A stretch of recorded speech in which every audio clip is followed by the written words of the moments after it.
What is up, guys? We are here for Hot Topic. Get ready for some fun.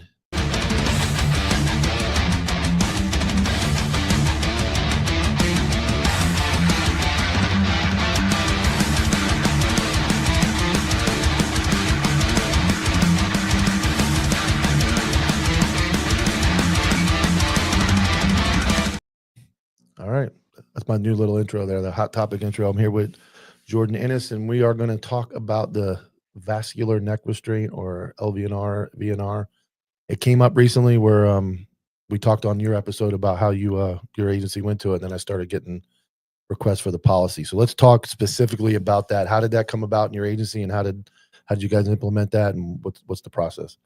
So it was just kind of a revamping of it. Kind of went along with like changing our chase stuff, and we just changing out, going back through the policies and seeing what they wanted to add or what they could add, and then the LVNR, which is vascular neck restraint, for the acronym for nobody that knows it, got brought up and they supported it. They had, so prior to all this, our policy was from pretty much everybody else. Like if you had, any encirclement of the neck was reserved only for like deadly force or whatever it was like that. And they put about probably maybe almost a dozen of us through the LVNR class. So Georgia Post has an LVNR Georgia certified class now through Post. And they put us through it as a test bed of what, our opinion of what we thought about the program. And we all gave it a thumbs up because just how, useful it is and the application of it is useful. So we're like, cool, let's rock with it. So they changed our policy. They added it into our response to resistance. It means that they added in the language of when to use it and the application of it, which said before is very liberal. Essentially, it's if you're being violent. I think I have your policy here. Hold on. Yeah. But basically, if you're being violent and you're resisting, you go to sleep. That's just really essentially how it breaks down. All right, this is your policy pretty much. We looked at that. So basically it describes it, and then you guys are approved to use it. Yep. And the caveat is you just, once they go night-night and wake up, you have to have a ambulance visit. Yep. It's pretty much similar to the taser. Like, check them out, make sure they're okay. And you'd think like it's this big bad chokehold. No, look how quick this is. There's like policies on how to put your belt on that are longer than this. Yeah. Like that's pretty basic, straightforward. Yep. Okay. So it's obviously your chief. Now that was when you say they, that was something, did you talk to the chief about it? Was it something that was already being kicked around, or how? No, I hadn't even brought this up. I didn't even know I was doing it, to be honest with you. I was looking ahead on our calendar because I was like checking to see like when my days off were. And it said Ennis. It said LVNR class, and I was like, "The fucking what class?" And so I checked, and they're like, "Yeah, man, we're gonna start doing vascular neck restraints." And I was like, "Awesome!" And then and oh yeah, on a Wednesday, that just became what we did. Do you know who brought? Do you know who? Oh, it was definitely the chief. Oh, no, it was the chief. There was no. Okay. It was the chief. Absolutely. That was, yeah. Now, when you said something interesting, because my wife brought this up the other day when you were talking. Tell us, when you say the Post, that's different than every other state. What is the Post when it comes to Georgia? That's our. So I guess it's FDLE for Florida. Would be Florida. Okay. Yeah. Whoever governs. So Georgia Post is your certification for law enforcement officers in Georgia. Okay, so they're basically the ones that say these are the rules, these are the guidelines. Would they investigate like shootings and cases and all that stuff too if it came down to it, or how does that work? No. So for us, GBI investigates. Okay. That's our FDLE then. GBI is our FDLE. That's our rule. You guys have a Post, which we don't have. Like the FDLE comes up with bullshit rules, and I'm pretty sure we talked. They made it like, I'll look it up. They made it like not chokehold is like a chokehold. So in Florida, what is when you go through mandate, I don't know what you guys call it, when you go through your basic law enforcement officer certification program, what is the body that governs that? FDLE. Oh, FDLE. We have something. Okay. All right. Yeah. So in our statute, no, I'm not going to bother bringing it up, but it defines chokehold as an application of force to the throat, windpipe, or airway, other of another person that prevents the intake of air. So they cover chokehold, but they don't cover anything to do with LVNR. And they threw that in during the George Floyd nonsense. And I was actually, they tried to charge me with it in my that I used a chokehold, which I did, and I was using a case. But the guy was standard, I can't breathe, but I'm 215 pounds with my gear on, and I was laying on top of him. So you guys go through this quick, easy, rolls out, and I think we talked. You guys have used it several times now. No, we used it just once. We've only used it once. So for we haven't started. There's only a couple of us that are trained in it, and you have to be trained in it to use it. So one of the LVNR instructors put someone to sleep the other day. But we were actually just talking just today. It was funny. I was talking to you earlier. I got an email about, and we had the discussion about how we're going to roll it out. And I kind of came up with like the training plan and the practicals and stuff that I'm going to use.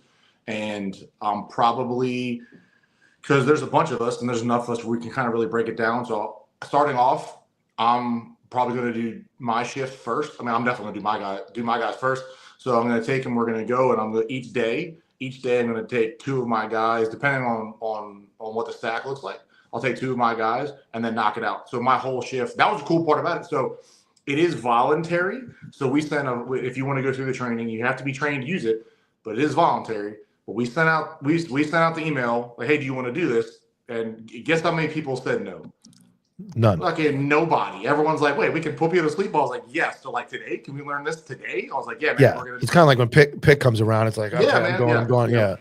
I'd be concerned if somebody didn't want to go, because as we've discussed, like I think right before we went on, we were talking about how they in Kansas City is like the king of the LVNR. They had it. Them. That's who taught you guys, right? They came in and taught you guys. Yep. So they have been, and that I had no idea. Like I think about it. So they are like the godfather of the LVNR. And we were laughing because there's an article where right when George Floyd and all that stuff happened, they started trying to ban the chokehold, and Kansas City goes, yeah, go ahead, ban it. Like we don't choke people. We don't choke people. Yeah. So an effective, and this is another recruiting pitch for your agency. Everybody's commented. I've seen a lot of comments on the videos, but it's almost like the equivalent to me of like trying to open a strip club up in a new town, like a town that's been around. Like nobody's going to go, hey, we should add a strip club. But if there's already strip clubs around, everybody's cool with it. But I don't think you're going to walk into any town in America and be like, hey, we're going to open a strip club. And this is kind of like that taboo in the world of like law enforcement. Like, hey, we're going to start choking people, which is not, but we're going to start putting people to sleep using an LVNR. That takes some stones, man, from a chief to go, hey, we're doing it, man. We're doing it. We were talking the other day, I put out kind of like in the group. I'm in a bunch of different big talk groups, whatever, to all the agencies. There's not even Metro Atlanta, but outside of everywhere. And I asked, just a curiosity, because I was going to compare, our policy to whatever it was. And no one just flat out does it. Nobody, like no one has. So I found one agency that can use it. Like it's in our policy. It's more for like deadly force, right? That's ours is offensive. Ours is geared towards being offensive. Like if you touch me, you go to bed. Like bye. Like so it's different. So for not only for us to do it, but I'm excited, man, because like not only for us to do it and how far it is outside, it's going to be so much. It's going to be so fun to just show the data of how bad it's not. You know what I'm saying? It's the same thing with like the chasing and pitting and whatever. It's like we're one of there are a couple agencies in Metro, but they're actually a pretty good deal of agencies in Georgia that still chase pretty hard. But in Metro Atlanta, like the weapons free departments is like us. I mean, really, that's it. And it's funny how like everyone's kind of like peeking over the fence. All the agencies that surround us are like absolutely not. But everyone's kind of peeking over the fence, and I don't know if they're waiting for something bad to happen, but like nothing's ever happened. We're locking up all their criminals because they'll run from them, and then they come into the kingdom, and we just destroy them. And they're like, well, and it sucks because I know all these guys, and they're really, really, really good dudes. And the other agency guys are watching. They're like, well, fuck, man, why can't we just do that? You know what I mean? So it seems like it never goes that direction. It always goes the other direction. So if one agency does something wrong, it seems all agencies will pull something away. But when one agency's doing something right, you hardly ever see like it doesn't make sense to me. Like, why wouldn't all the agencies around go, hey, these fucking Yeah. dudes nobody's getting away from them. They're putting all these dudes in jail. Yeah. It's the best recruit. I don't care what recruiting video. You can have a Yeah. $1 billion Star Wars epic, whatever type of video. All I got to do is watch like 2.5 minutes of dudes getting pit and rolled over, and we're putting down. I'm like I actually in my head go. I had it the other night. I was like, dude, man, can I live in Georgia? Like, I would go work there. Like, I'm thinking, like, do I really?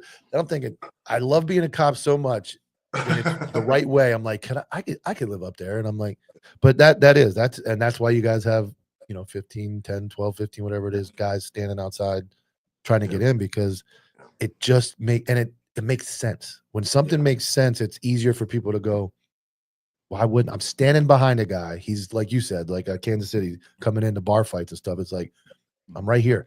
And I remember a time when we did it and it wasn't even a thing. Like we didn't even do a use of force report. I remember being on like Baker Act calls one day, and we would like, hey man, just keep an eye on me. And my buddy be sneaking up behind him, and I'd be like, it's all good, man. You're mad at me. And then off he goes, and you just cuff him, and it didn't even go in the report. He just went, took him into custody. That was the very first. I guess that's KC is like their signature move, because that was the sneak attack was the very first one, the first technique that the instructor showed. Like you're talking to me, and then or he's talking to you, and I go up behind him, and that's that was the very first one that How crazy is it? I remember defensive tactic classes where they taught that, but instead it was like you sneak up behind them and get behind their knees and then shove them over and let them hit the ground. I mean, remember that was actually taught. I remember that being like the old cartoon where you stand up, and how much damage can you do? Like somebody hits their head, falls down.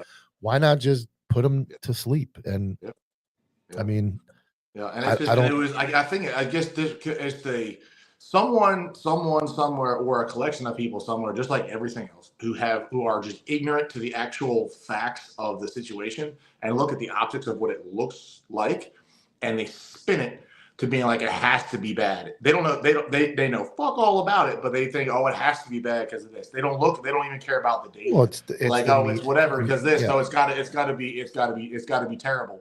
Well, and like they never walk it back to be like, well, it wasn't terrible. They just kind of stick with it and go. Yeah. Well, it's funny. It's if you watch the most non-violent submission or ending to a UFC fight is usually a choke or an armbar or some type. That goes the easiest when a guy goes, okay, you got me. Like I'm not, and as many people that watch that, I would think like, hey, look how easy this is. Like guys get it, and when you have multiple people, I mean, I think it's better. Obviously, it's better than taser. Like it's obviously if you can get a hold of them, there's an argument. You got to be able to get a hold of them. If you can, then once you have hands on. But how? And I go back. I think we talked about this in your episode, but there was one use of force that Dominic Izzo brought up where there was a male and a female, and she actually gets behind the guy and starts to set it in, and realizes her policy is not going to let her do that. This dude's fighting too, and then they end up 20 steps later, they tase him and he lawn darts into the pavement, and they're like, "Yeah, that worked." You know who I blame about that? And I'm going to go I'm going to put my little tinfoil hat on here, that I think is a big contributor to all this problem is Axon. I think Axon is doing the takeover of everything, and that would be like the guy who made an engine run on water, and he ended up like unaliving himself. Yeah. So like, if Axon's going, no, you got to have a taser. Now they have the AI reports. They have your gun comes out of your holster. If you get something that's more effective, they're gonna be like, nah, you can't do that. I can see them pushing like, oh, that LVNR is dangerous. If they're gonna kill people, and that's my conspiracy about Axon. It's also, and it's not an always thing. Of course, it's just a tool, right? It fills a gap. It fills a gap from one if you're in whatever situation that you're in, where you either can't get to a taser, or you're stuck in between. You're committed, right? You're committed to a physical altercation, and you can't disengage to get to your taser or whatever it is like that. But you can put some pressure, roll dude over, and put him out, right? So it gives you that step to fill in the puzzle piece. And think about, you guys did a little more. You were highway, high speed, like pit. A lot of that stuff is moving. But if you look at like more like response calls that like deputies do and city cops that actually, think about how many times guys are like, I'm not listening to you, and they just turn to like walk away. And they're actively resisting. Now you don't want to tase them at that point. You want to punch him in the mouth. But it's like, all right, I tried to get him in custody. He's yanking and pulling away. He's usually most suspects are going to give their back up because they're going to turn and run or they're going to walk away. And as soon as they turn around, it's like, okay, you just gave me everything gave me everything I needed. Or like you said, the old intoxicated dude, oh, fuck you, man, fuck. And you're like, yeah, man, fuck me. And your buddy's doing the old, I'm getting in position. And you're just like, yeah, man, fuck me. Like, and then you're mad. You'll be mad you're not the one getting ready to set it in. But, you know, hey, who's that guy? Who's that guy behind you? And then he turns and then you grab him. But, I mean, have you seen this yet? This Tasty Gains I'm putting out here? No, so I've seen you talk about it, but I'll be lying. So this is Tasty Gains. You use Copville code Copville OG, tastygains.com, 20% off. Creatine, increased power, puts water in your muscles so you look big as you because you're already huge. Fast recovery, and for me, they have studies now showing that it helps your brain. So I would never recommend something I don't use, and I use it. I bring it to the gym. It's one of my favorite products. It's a gummy. It's real, and this is what I like about it because creatine powder. It's a gummy. It's just a little gummy. It's easy. There's 90 of them, 1 gram in each, and you take up to 5 a day and get your creatine. I actually have bags of creatine stuffed underneath that. The powder, the chalkiness. So tastygains.com, code Copville OG, get 20% off. And I know they're sponsoring. There's money. Like, oh, these guys. This is the one. This is the one that makes I've never taken creatine. That's one thing that's always been outside of my diet because I'm too lazy to put the little scooper in the water, and this has made it where now I'm actually eating them as a snack. So they taste good. Yeah, this is the I got the strawberry, the blue raspberry, and then I had not tried. This is the new one that just came. Was the pineapple mango. They're I'm telling you, I don't know if you can overdose on creatine, but they're that good where it's like, and especially if you're dieting. Like I'm trying to cut. I'm going on a cruise in August, so I'm like, all right, it's time to wake up, do my cardio in the morning, then go back and lift. I'm gonna go have a gummy. like I don't want to go pig out on some, so I'm gonna have one of those. So nice. LVNR. Now the George Floyd thing is weird because you always get bits and pieces of it. And I'll be honest with you, I've covered it a lot. I have my opinion on it. I think this is my opinion on George Floyd. I think Chauvin was at minimum. I don't think he committed murder. I don't think he did murder or he premeditated any of that. I think he was negligent in his application and not checking. But I don't really. I just like everything else. I'm just lazy about watching all. And there's that beginning part when he first gets his knee laid in, and it's almost like a VNR. He's on the side of his neck, and Floyd's like, I can't breathe. I know he can breathe, and he's going back and forth. But that to me is like, and I don't know how you feel about it. And I don't know if you want to talk about it because you still work, but I'm not going to put you on the spot. But I just look at that like there's so many people that he's innocent. Okay, I don't think he killed him. He's not a murderer. But just like an LVNR, if you set it in and you get caught up in the moment and you hold that too long, you're going to kill somebody. Yeah, and there's a point you have to realize. No one would ever look. You can any application of force, if taken too far, can turn into a fucking crime. You know what I mean? No matter what it is. And like if you hold me, the data doesn't even suggest that it's going to be possible. Like it's when they tested this shit. So they started the reason this whole thing came around is because when the jets came, like pilots started passing out. So this whole thing came around to like figure out when pilots passing out, like that, to study that. That's how they used it. That's what the whole thing came around for. It wasn't because then the military started using it because like, well, fuck, we can put people to sleep too. But they've tested people up to a minute and a half being with an active LVNR with zero issues at the end of it. If you're holding somebody in a LVNR for minutes, you should go to fucking prison. Like that's so beyond what you're trying to accomplish that you are now a criminal, and no one's going to dispute that.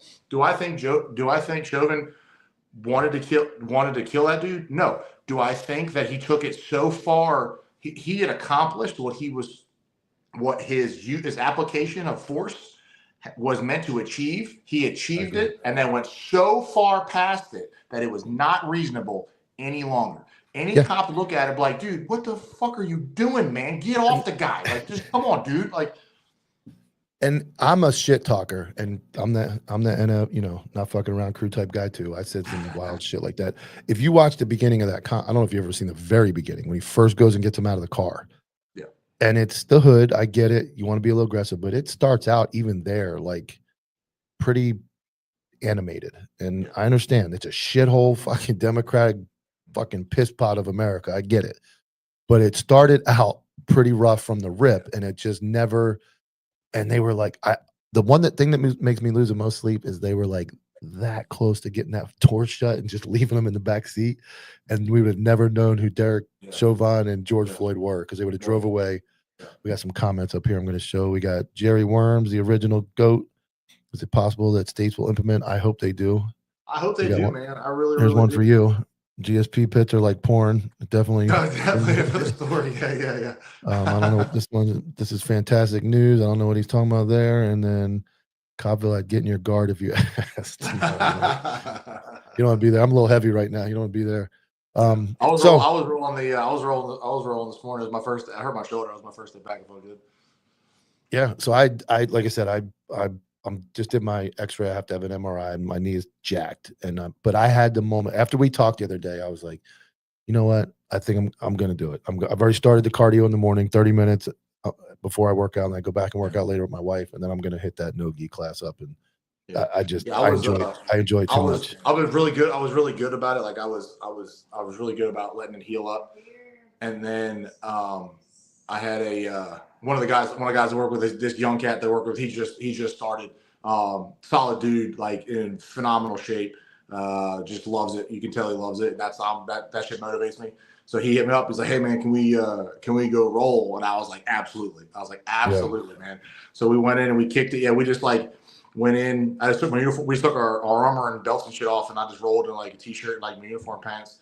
And then we kicked it, man. But it was fun. It was good. Yeah, and that's my wife just went. She just got home. The dogs were barking a minute ago, so she's back. In it, she had hip replacement surgery about 6-7 months. I'll forget. I don't remember the date. I'll get in trouble, so I'm not going to guess. She had hip replacement a while, not too long, a short, not too long, maybe a while ago. And now she's back at it, and you can see the difference in like. Obviously, she's very, very holds a very high standard for herself, and when she's not, if she has to miss it, it's like anything else. Like when you're involved, like, and that is a great thing when you're so involved, like missing the gym. I'm like, God damn, I can't go to the gym today. And she's the same way about jiu-jitsu. And it's like, I love when she goes. I'm like, go. And that's, good shit. And you start adding these techniques in, and there's just. Yeah. And it's going to be, so for us, we didn't even get to what we're doing. So I'm hoping next week, next week's my long week. So hopefully we can get it next week. So we're going to do just the regular mechanics of it. And the cool thing about it, like we're certified in the general mechanics of what the LVNR is, but the Georgia Post class throws in all kinds of extra techniques. So we're going to do stuff with the clothes. We're going to do head and arm. We're going to do just a regular rear LVNR. We're going to do like different type, like, and it's not giving them a million techniques the first time. You're going to forget the first three, especially guys don't. So I'm going to give them like 4, right? I'm going to give them like 4 and give them like a good basis, because we're doing a year every year. We do a year of refresher, an hour of refresher every year. So I'm going to implement stuff in that. And then plus, once you already have the, you can, it's kind of like an application of LVNR. As long as it's an LVNR, it's fine. You can use it however you want to do it, right? So like we were so forth, like the neck is always available. So if you can catch it from the side, and you roll in and you throw in something, you throw it in something to make it work. It's all good. It doesn't have to be just the one style. Yeah. So I'm just going to do it just to familiarize the guys that, with what the idea of what we're trying to accomplish, show them a couple things that are realistic for what it is that we're going to do. And then we're going to go with it. So we have like a PowerPoint in the beginning, and then we're going to do the mat room, a couple hours of practicals, run them through it. And when they're good, just send them out and conquer, man. Do they got to get knocked out? You don't have to. You can if you want to. There's going to be a couple of them. I'll tell you what. There's a girl on my shift that I guarantee you is going to get put out. Because when we went through the taser, because I'm a taser instructor too, so we went through, and she's like, "Oh, you can hit me. I don't care." She's badass. She's like like 11 inches tall, but she's 6'12", man. And like she's in the military. She's down for it. And like she's like, yeah, just hit me with it. I was like, I don't want to get tased. She's like, no, tase me. Dude, lit her ass up, man. I guarantee. The new one, the new one or the 7? Yeah, taser 10. I took the 7. Yeah. Nobody, so it was voluntary as well, and Yeah. we had like 12, 15, 18 people shift, so nobody on my shift would do it.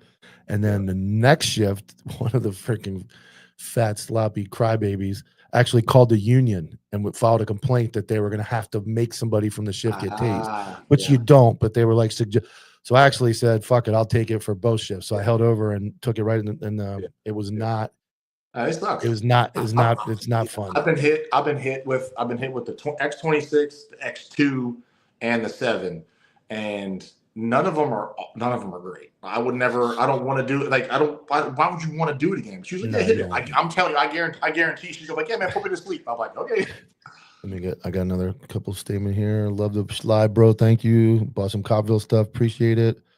Jerry Worms, the out of shape cops won't be able to master this technique now. This just takes a little bit of you gotta be kind of agile with this, right? I mean, yeah. One of the biggest things is just adjusting to the angles to make it work. The biggest thing is gonna be height difference. Like the short cops are gonna have a problem. But we have that. I was saying that you just kick their knees out. Really, just kick their knees out, drop them down to your level. But yeah, and that we really don't have. We're on patrol. We don't really have any infirm dudes. We really don't. Like, there's not a fucking agency. Yeah, man. We don't, bro. We really don't. Like, we were going through it. I'm like, who? And I'll be honest, we were like, who is just going to flat out say no to this? And there aren't. Our agency is actually pretty young. Like, most of our guys are in like mid to late 20s to like early 30s. Like, I'm the second oldest dude like on my shift. So I'm saying we have a lot of really young guys, and even the senior guys. They're still very active and very fit. We don't have any of those cops. We don't have any. That's it. And when everybody says and argues with me about, well, how do we fix the culture? It sounds like Sandy Springs has fixed their agency, and that spreads to wanting to not be that guy. And that you don't bully. I don't think I'm a firm believer in bullying, but if you're not going to bully, it's like when you bring, and now you guys have you're in like the surplus mode of like your positions where you can look at a guy and go, hey man, you can stay in shape. This guy doesn't look like he fits the mold. You guys are in a position to go. Yeah, it's not bullying. We've made it to where like it's like competitive. You know what I'm saying? Like boys will be boys. You know what I'm saying? Like boys will be boys. You'll be like, hey man, like what's up with you? Like you ain't been hitting. I'm getting bigger than you now. Like I need to get bigger uniform shirts. Well now, well then freaking he's gonna be like, well the hell with that, and then he's gonna get back in. So like the culture of cops are always terrible to each other. Like like who needs enemies or friends like this? But yeah, man, like the culture of especially like they're all young, so like they're all full of piss and vinegar, man, and they're just ready to get down. So it's good. It is. Let me hit this one. This one we covered, but I'm gonna have you kind of tell him. He's asking what your training requirements. We covered that, and what schedule. I think he's talking about like as far as the use of force continuum. Where is that considered? As far if they resist arrest with violence, you can put them out. So basically really pushing away, trying to run away. Whatever. Yeah. So if he just run his mouth, we're not there yet. But if you go hands on, try to grab him, he pulls away, and you're there. Yeah. If like I said, if you're in whatever situation, like he goes in and he throws his hands up, get big explosive movements where you're about to engage in violence. Out. Beautiful. What was I saying? About what your agency has. So we had this big beautiful gym. I sound like Trump. We had this really cool gym, and that was the same thing. We would post the workouts, and then we would tag but there was only like 10 or 12 of us that actually worked out of like 150 that were religious about it. But we would tag each other on Instagram, put the name on the board. You got your workout, the time, and then we'd be like, all right, bitch, here's everybody. And the goal was go in there and beat it. And we kind of had a running camaraderie type competition going constantly about. Except for if it involved leg day, then I was out. I wasn't doing the damn squats. Or climbing a rope. I'm terrible grip strength climbing a rope. So anything that involved that. But that's kind of what, that's the ideal way, I think, to handle it is what you guys are doing is create an environment. And then once you're at that environment, there's no option. Like, hey, man, you're coming to work here. This is what we expect. And if you start gaining and not, hey man, where you been? You've been to jiu-jitsu, or hey man, you haven't been to the gym, or you're looking a little rough. And that's where I think it's not bullying, but it's accountability. And we And the expect biggest thing is that most guys just need they just need a little push. You know what I'm saying? Most guys just need a little push. And when you start to see the gains from it, or you start to see like you get something out of it, right? Like especially you go to jiu-jitsu or whatever, the first time you use it on somebody, and the first time you just have absolute control over a human, you're like, yo, and then it kind of goes from there. It's on autopilot from there. Yeah. You know what I mean? Yeah. So, all right, this is the clarification here. He was asking about how often you retrain, recertified. 1 hour a year. So you do 4-hour class to get certified, and then every year 1 hour a year. refresh. Because honestly, people are like, you're choking somebody, but it's really not much to it. Once you learn it. Yeah, like when I was talking to him, they're like, well, how do you want to set up? I was like, well, how many hours do you want it to be? It was like, if I explain the mechanics to you of what it is, you're gonna have to.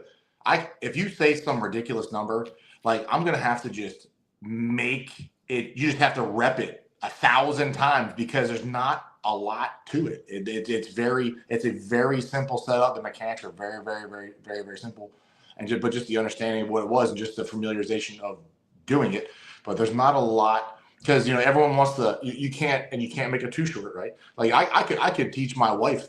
I could teach my wife how to put me out in 15 seconds. But no one's going to be like, well, if you ever, oh, what was your training? Oh, it was an hour. It was only an hour. Like they're going to put the inflection. But there's no true post hasn't said that has to be this long. So I guess it's going to come down to somebody gets injured, then it'll be determined in court if 4 hours is long. That's how everything in our world gets determined. And they'll pick it apart. They'll pick it apart of however long it was. But I'm not. And my big thing is like I'm not letting you. First of all, if you come into class and you don't, I'll kick you the fuck out. Like, I don't care. I don't care if you want to. If you want to learn it, then come here to learn it. And I'm here to have a really good time because I've always like everyone's thought about the instruction of the classes they've been through. They're the absolute worst. Even if it might be a terrible topic, but if the instructor made it fun, it was still a good time, right? But like I'm here to have fun and I'm here to have a good time, but you're going to learn it. If you don't want to learn it, you can just leave, dude. You can just leave because I'm not putting my name or standing up on a badge or standing up on a stand, holding my hand up, saying that I said you were good with it, and you go out and do something stupid because you didn't take it serious.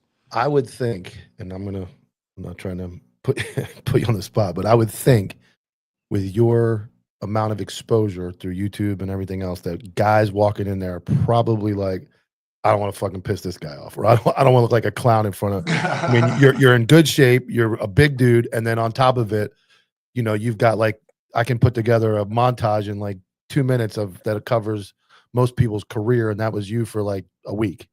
So I would suspect, and that reputation rightfully precedes you when I would think you're an instructor. Like this dude is cool as shit, but he's a businessman. This dude's about business, so. We're going to go in there. We're going to learn it. We're not going to fuck off. We're not going to half-ass it. He's going to teach us right. But I'm sure, like you said, it's fun. You're going to have a good time, but you're also going to expect high performance. I think probably my, what helps me when I teach is one, you can tell that I'm into it. I'm not just, I didn't just get a certification. Now I'm here because this is my whatever. You can tell I'm into it. I still do it. Like I just used whatever it is we're talking about just the other day. It hasn't been decades since I've taken someone to jail, right? Yeah. So I'm into it. I want to do it. I have plenty of examples of doing it, and I enjoy it, and we have a good time. So I think that there's definitely people that don't like my approach to teaching because like I said, if you're fucking around, I'm going to say something and they get your feelings hurt. And if you get your feelings hurt, that's just a problem because I'm just going to hurt your feelings worse because I don't care. I don't care. Like I said, I started in 2001 where training was, your feelings were all that got hurt. You didn't learn anything. And I remember going through sims, like traffic stop sims. When I first started, these two maniacs were like training guys. And the scenario was a traffic stop. And before you could even put your car in park, the two dudes were jumped out, like lighting you up, and you got welts all, and you're like, what the fuck am I learning? What am I learning? It was like, so that was like the old school training. And then, you got the new school where some of it is just, I mean, honestly, some of it's soft, but I think you're right there in that wheelhouse of, but I'll say it. It starts with the administration that wants to put guys in jail. And I just don't understand. We've talked about this, like agencies that never pursue or never do this stuff. They're just waiting for the worst ever incident where they have no training experience or anything to reach for when it happens. And it's like, or they won't, or they just won't. And the situation will alleviate it, just work itself out. And because no one's going to come back and sue you. I mean, sue you for not, the people sue for anything, but they're not going to come back. And if you say something happens and it's a car chase, right? Because the car chases are always super, like, high profile. Well, it runs and say the guy, say he killed whoever and he runs and gets away. No one's going to sue you because you didn't chase him. correct. You know what I mean? No one's ever going to. So you have to take it on yourself. You have to take it upon yourself. Your agency has to take it upon yourself to represent the profession and be like, not here. Take that shit somewhere else. We will hunt you down, and we will not stop. Like there's plenty, like for us, man. Like we will leave. If you come in the city and do dirt, we'll follow you. We don't care. We'll come to your house. It doesn't matter where it is. We're not gonna. There's not gonna. There's like. Because one of the biggest things that when I started, everyone's like, "Oh, the jurisdiction thing." So many city cops, especially where I work, don't understand. You're not on an electric. You don't have like a shot collar on. It's wild. If you understand the way the law works and the way what governs us, what we are legally justified in doing in our police functions, there's some wild shit in there. You should probably read it. And some guys just have the ignorance and don't understand it. Like if you come to the city and we identify you, we will come find you. We don't care where you are. You don't get to come here and then leave. That's not how the game is played. We will come to your house and kick your door in and be like, "Hi, you remember us?" Yeah, wrong fucking town. Yeah. You just got to call like a local to be like present, right? Bullshit. You guys don't have George? Not. Okay. No. I don't. You probably don't hear. We do it. We have MOUs with all the other agencies, but the city, the agency that within our county, I'm in Ero County, Vero Beach. I'm telling you, I don't know how they make it every day, and they're in scandals. And they did a officer. I'm going to do a breakdown episode of it at some point. They did a survey, bro. It was like 75-80% of their cops didn't trust their administration and didn't have confidence. It's bad.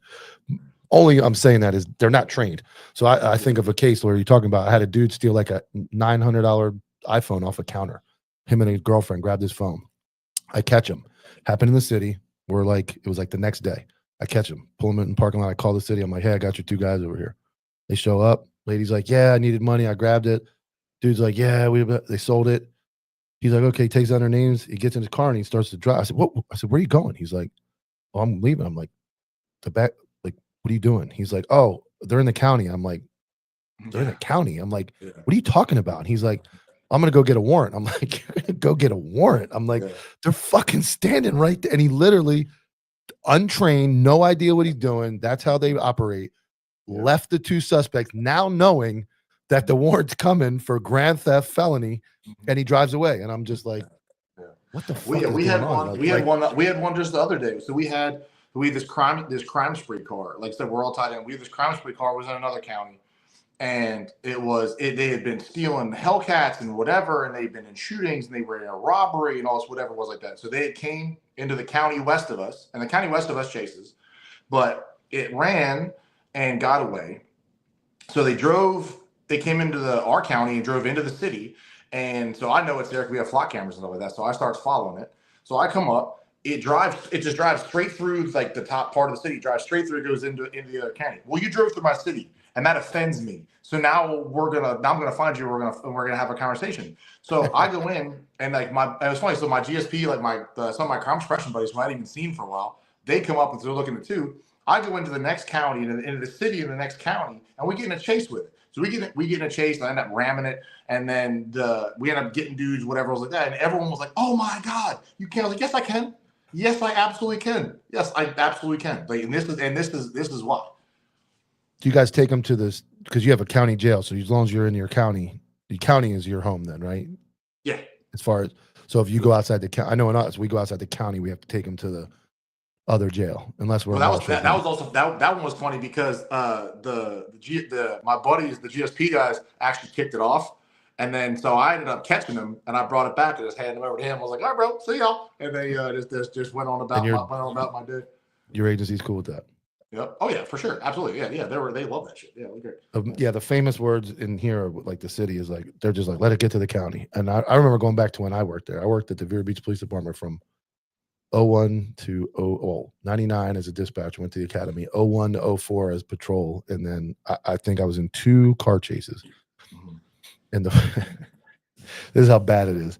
The second one, I got out, got up to like started to walk up the car, guy takes off. I think the top speed from the time I got back in my car to the time he crashed was like 27 miles an hour. And there was an L intersection that was a stop sign, but there was only one direction you can go. You can only go left. We both rolled that stop sign, and then he bailed out, let the car keep going. It crashed into a sign. I'm brand new. I'm on the road like 3 months. Takes off running. I'm fresh out of the military, ready to go. Run him down like 8 blocks all through the back. Grab him. I bring him back to the scene, and I'm like, the little puppy dog. I'm like, I got him. And I didn't realize the car had went and hit a sign of a restaurant, and the sign was like laying over. And I'm like, I got him. And my lieutenant's like, what the fuck is crash in the car? And I'm like, what are you talking about? And he's like, what? I'm like, I got the bad guy. They're all like, nobody's even listening to me. They're like, what do you mean? Look at that. And I got fucking paper. And I'm like, like I literally got one transmission out. The car's not stopping. The sergeant says, what's the charge? I said, headlight out. Wait a second, he's bailing. And that was it. That was the entire stop. And he ran, and I'm thinking I did the right thing. Yeah. It was not the right thing. And that still stands 24 years later. Yeah. They do not chase. They will not chase. They will not get involved in anything. And I got a funny video. I'm going to post it they got signs in the city that discourage panhandling. They don't prohibit it. And I got a picture of a homeless lady. It's the greatest video. The homeless lady sitting on the thing, and she's waving, and the cop is looking at her, breaking the law right in front of him. And he's looking over, and she's like waving her sign it. I'm like, oh my God, this is crazy. So that's the mentality here. Now, the county, as much as I am not on great terms with my former agency, I will say that they have a great pursuit policy. They have they get it done. It ain't quite GSP. FHP is pretty wild these days too. Yeah, I was gonna ask you about that. I don't know any FHP troopers. Do they like everything? Oh, cool, awesome. It came out of nowhere. They were like real laid back. Yeah, because they were super restricted for and there's a video of the guy from FHP doing an interview, and he basically comes out and says, "Fuck it, we're done." Yeah. And now it's so right now. Our problem with them is I don't know how you guys were up there. We can't talk to them. They're on a different frequency, and it can't even be like merged. Yeah. So we'll just all of a sudden, they got them distinct brown and black car. All of a sudden, you'll be just sitting there and fucking them blue light because they're all blue. They're not. There's no red in them. They'll just come by like 100 miles an hour chasing somebody. You have no idea. You're like, holy shit! And you jump in your car and you take off and follow them, and then you have to have our dispatch call there. But they are motorcycles, just like you, GSP. They're crashing, wrecking, they're T-boning. It's not even a pit anymore. They're T-boning people. Because dude, like they're like a teenager with the first erection. Like I watch a lot of their chases, and I'm like, oh my God. I'm like, there's nothing precision about any of this shit. They're just like they must have, and like I said, we had an unlimited amount of cars, but the boys really must have an unlimited. Yeah, they must there was a bonus for totaling their car because they don't care. No, there was one I posted in it was on the West Coast, like I forget what it was, St. Peter, south of that. He T-bones a fucking Challenger going like fucking 35 miles an hour. Like it comes out of the parking lot, and they just got done pitting, and this dude just crashes it. It's not even close to being a pit. It's a fucking T-bone. Yeah. So let me see. We got here. It's been hard to resist applying the LVNR as it was to learn. It's been, and then we got. I might have to make LVNR great again. Yeah, I know for sure. I have to make that sticker. Yeah. So FHP went full blown crazy, and then Indian River County, I'll give it to them. They're legit. St. Lucie has gone to. I don't know if you remember Keith Pearson. He was the one that was talking shit to all the guys on the side of the road. Oh yeah. They would have scat pack. They would have like some guy sitting there. He'd come over. Yeah. Like, this is Felontavious. Yeah. The scat pack. I love him. He ended up taking a job. He lost his reelection, unfortunately, to the St. Lucie County, which is one south of me. And then he took a job working for Christy Noem at Department of DHS. And he's like the civilian director of DHS for the you guys do Stone Garden, right? The Stone Garden grant.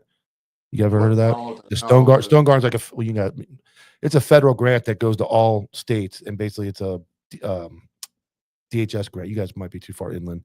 It's a DHS grant for human trafficking, mostly border stuff. Okay. So he took over as that. He's a great dude, but he was like St. Lucie was getting after it, and he would drive his ass all the way there to TikTok and put them dudes on blast. Some people don't like it. My boy Dom Izzo doesn't like it. He thinks it's tacky. I can see his argument. He's talking a little bit about due process. Now you got this guy, but I personally fucking love it.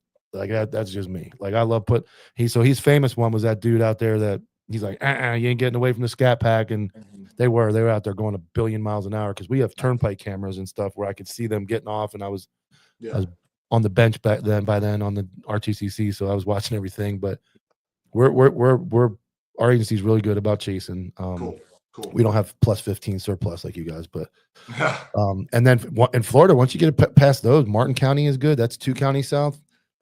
It's really not. JSO is a good place to work. Jacksonville Sheriff's Office is wild. You see that sheriff, they're shooting people up there like daily, and they got good support up there. And then I don't know, man. The rest of Florida is kind of wacky right now. It's a mixture of you go down south and it's crazy. They don't wear their vest down there. It's a nightmare. Yeah, I saw that. I saw you posted something, and like I thought about today. It was 99 degrees today, and I mean, I can't understand. I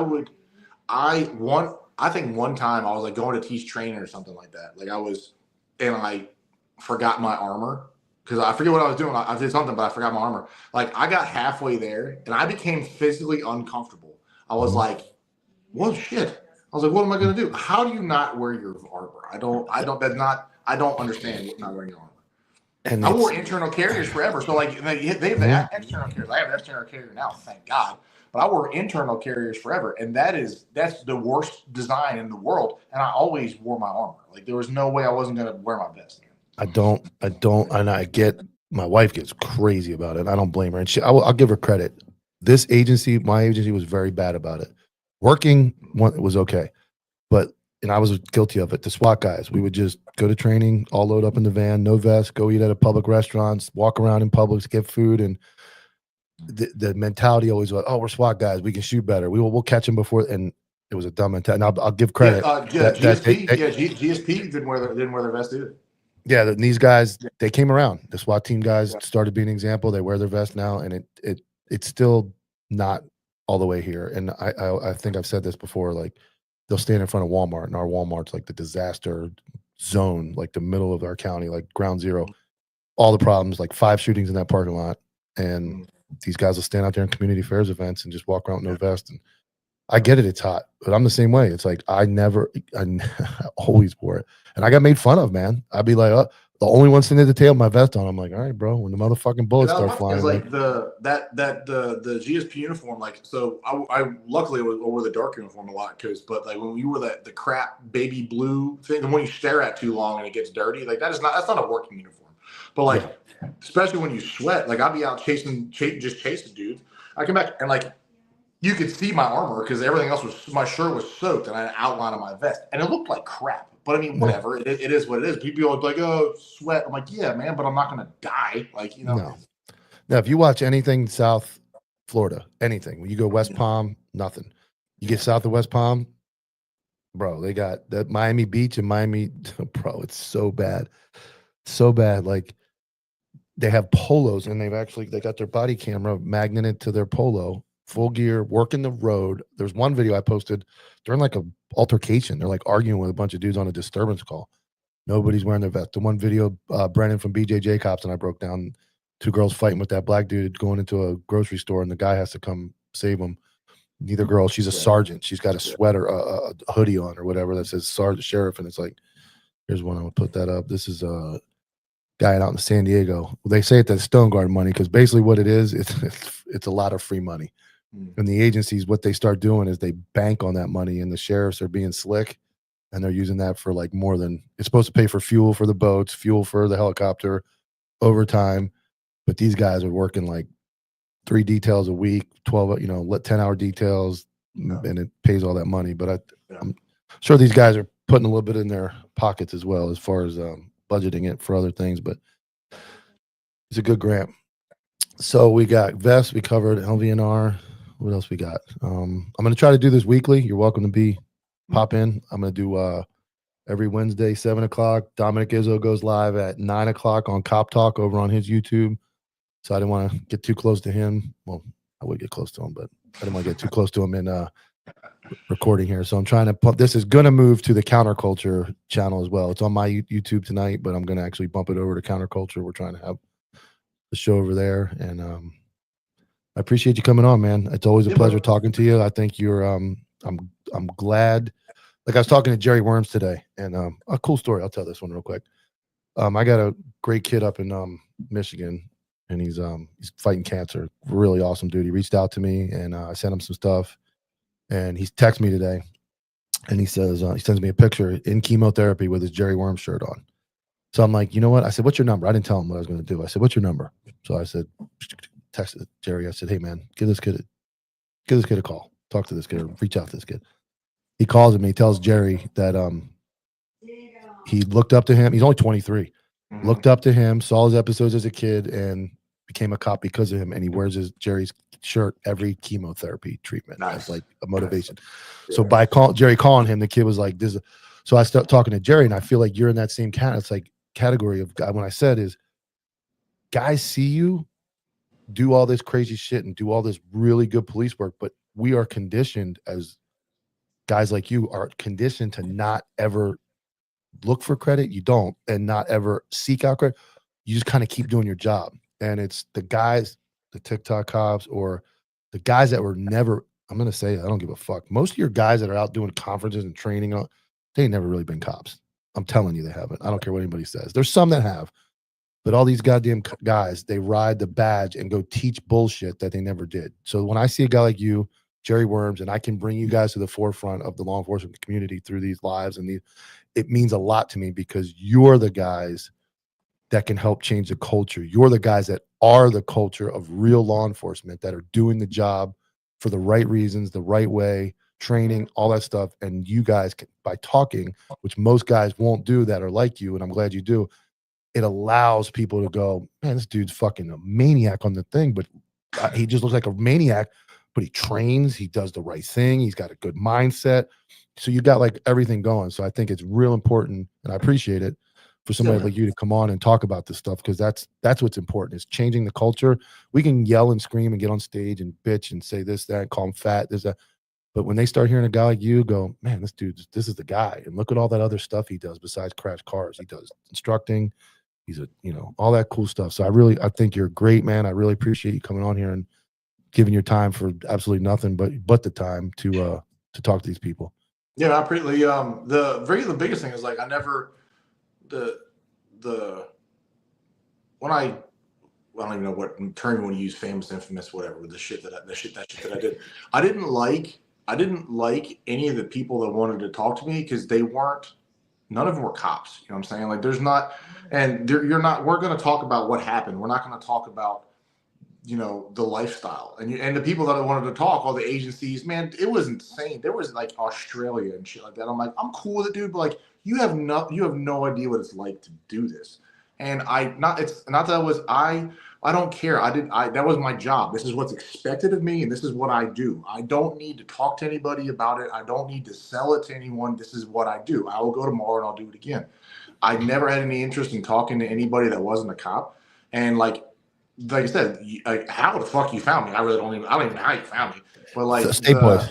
Okay, there you go. But yeah, man. But like, I never wanted to talk to anyone, so no one could ever find me. So you were the first one, first cop that I talked to that wanted to talk about this stuff that I felt was the right conversation to have, and we could talk about the things that I wanted to talk about beyond just a picture of me on a car. Right. Yeah. And one day. Moment in time. I want to talk to people, and anyone could. There are people who have genuine interest about this, and I want to talk to people about the good, the bad, and just the honesty about a lot of it. And then you were the first person that I've talked to that I haven't talked to anyone else, and you're the first guy I've talked to that I felt that I could do that.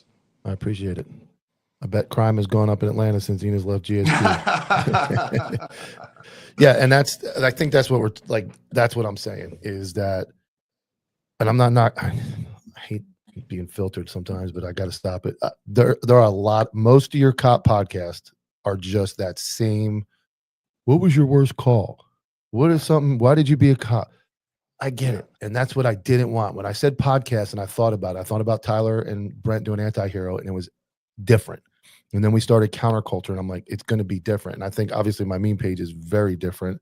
It comes at you fast, and there's some stuff, but I take, and I said this today, I take, like, I post some dumb shit and I post some hard shit, but then I donate and I try to bring like awareness to things, and talking to somebody like you and getting these conversations out. That's exactly it. Like, we could sit here for an hour, talk about all the, like, oh, you cool this, I did that call. I say that's not all of it. Like, the hard conversations are, don't be a fat slob, train, don't be a piece of shit, show up ready to go, hold your other people accountable. And I think it takes people who have been in these situations, and I don't put myself anywhere near the category of what you've done, but I know that I went and worked, and I know I did my job, and I have a resume that I have no problem sticking on the screen. If anybody ever wants to see it, I did some things. And I think when you get in the room with people who did some things like me, you and I, it's very easy for us to talk about those things because we know where we're coming from and what the message is to everybody. And it's important. And that's where I look at, like, you and Jerry and guys that did this job at a high level. I think at this point with social media, instead of dancing around and getting ready and all that stuff, we owe it to, like, if anybody's going to make a difference, it's guys like you that are going to get out here and talk about these things and go, somebody may watch this and go, you know what? I don't want to be a cop anymore. And that's not a bad thing. That's not a bad thing to go. I thought it was just get ready with me and I was going to wear makeup and I was going to go dance around. I'm going to fucking get shot at or punched and I'm going to have to choke somebody. Like, I'm not ready to do that. There was sometimes, there was something, like, when I'd be down, like when I would teach, like there was, I never, if I smelled it on you when I went down, I would never, I was fair to everyone. But if you would blink when I was down there, I would not help you pass. I'm not going to motivate you to be like, you should really, I'm like, maybe you shouldn't. And it's not being mean. It's just me being honest. I'm taking a life of doing this shit at an extremely high level. And I'm looking at you being like, you're not it. You're not it. And I don't feel any type of way when people would bow out. Like, I would have cadets, and I would load cadets in my car, and I would drive them right over to the captain, like, he's done. He doesn't want to be here anymore, right? I'm not going to help you and talk you into it and give you no bullshit. You're done. You're done. Because I can smell it on you. This isn't for you, and I don't want you to represent what it is that I do. And hey, man, it's not for everybody. I'm not an astronaut. It's not for everybody. I'm just not. This is what I do. I'm a cop. I've always been a cop. And how many times do you hear this statement? That guy should have never made FTO. How many hundreds of times have you heard that?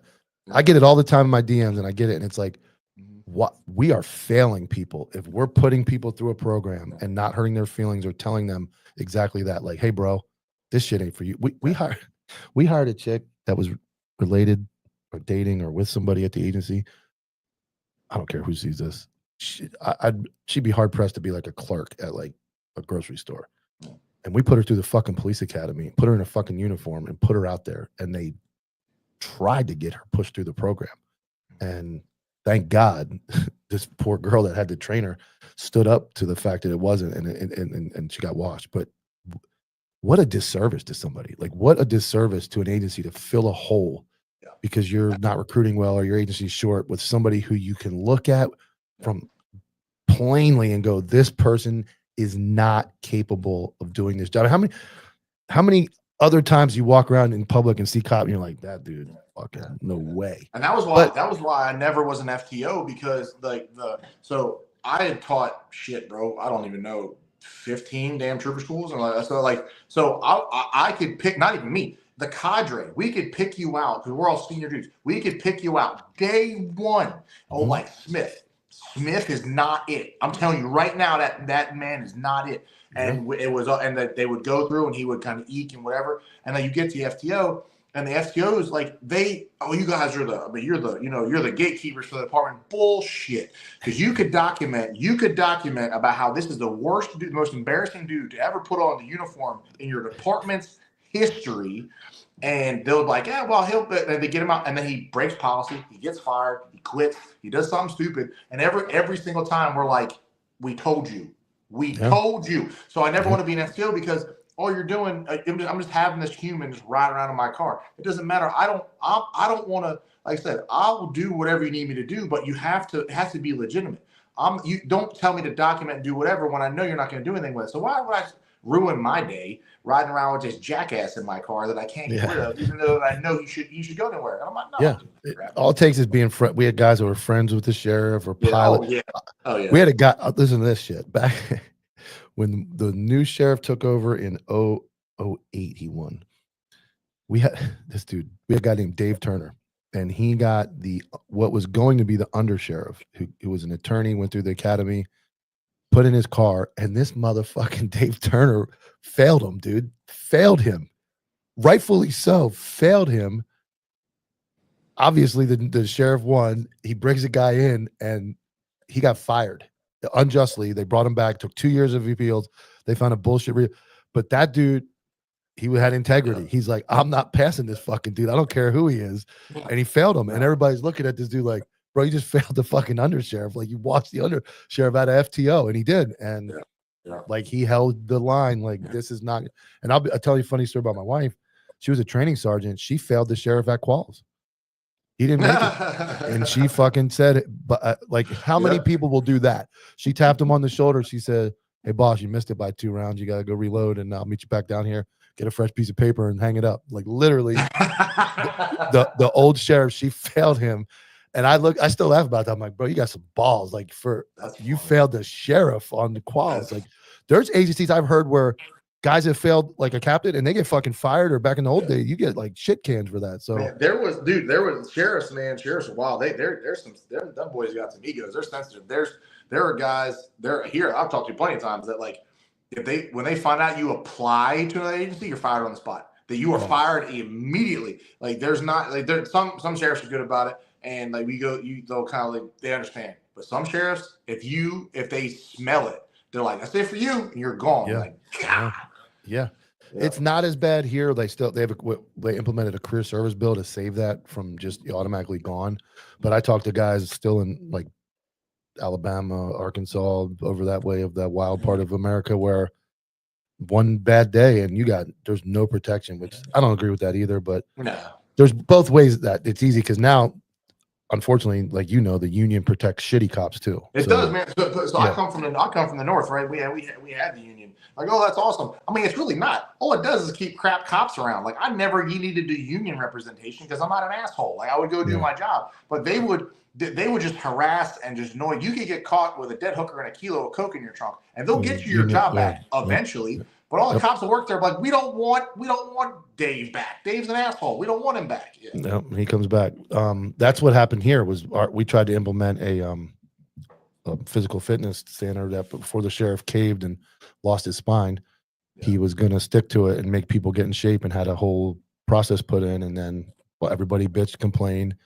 I was still friends with him back then. I stood up for him. I got hell for sticking up for him. I'm the boy. I'm the sheriff's boy. But I agreed with it. I'm like, dude, we got to have some type of standard. And eventually, man, I remember when GSP. So GSP had a PT standard, and remember, it's like you didn't get anything for it. You didn't get any money or anything for it. But like you. So if you were in, like, you got the top tier, they gave you like a T-shirt, like a PT, like a PT level T-shirt, and these dudes guys complained that they didn't get a T-shirt, or they thought a T-shirt was whatever. They took the T-shirts away. It wasn't like we got any money, or we just got a T-shirt. And these fat bodies were pissing and moaning and whining and crying because you would never even see me wearing my T-shirt. I can't wear it at work. But they didn't get a T-shirt. Yeah. They went a couple years there. We had what was called the Chiefs Challenge under the old sheriff, and I won it one year. And you got 30 hours vacation, 20 hours vacation for second, and 10 hours vacation for third.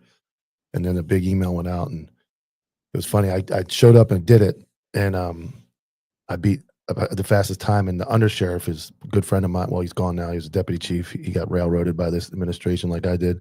And a good friend of mine, super shape. He's a little older than me, but he's a fucking monster. And I beat him by like 9 seconds. And he's like, you could do it as many times as you wanted. So he came back to do it again. And I remember my wife was a training sergeant, so she was running everybody through it. And I was sitting around the corner with all my PT gear on. And I said, don't only call me if he beats my time. I'm not coming to do it again. And I ended up beating him by like 30.30. It was like 0.3 of a set. I beat him and I got it. I was like, awesome. But yeah, that's what you're talking about with everything, the LVNR, the pitting, all that stuff, physical. When you start to compete and have like a standard and everybody gets involved in the good things of law enforcement, it creates tough men. If you get when you tier one get to- on ours, they put you on the wall. They will paint the wall of our gym of the years they've done it. They have the guys, your name in order, painted on the wall forever. If you did what you're supposed to do. So every time someone goes in the gym, they can sit down and they can look and be like, well, fucking, now he did it. So I might as well do it. I got a lot of emails in my career, and I can tell you I still have that one screenshotted when they sent everyone agency-wide email that said Mike Dilk's first place. And I was like, bro, that's fucking. So, but that's what we're here for. So I appreciate it, Jordan. We'll wrap it up. And next Wednesday, 7:00, we'll be either here or on the Counterculture with Hot Topic. Thank you guys for tuning in.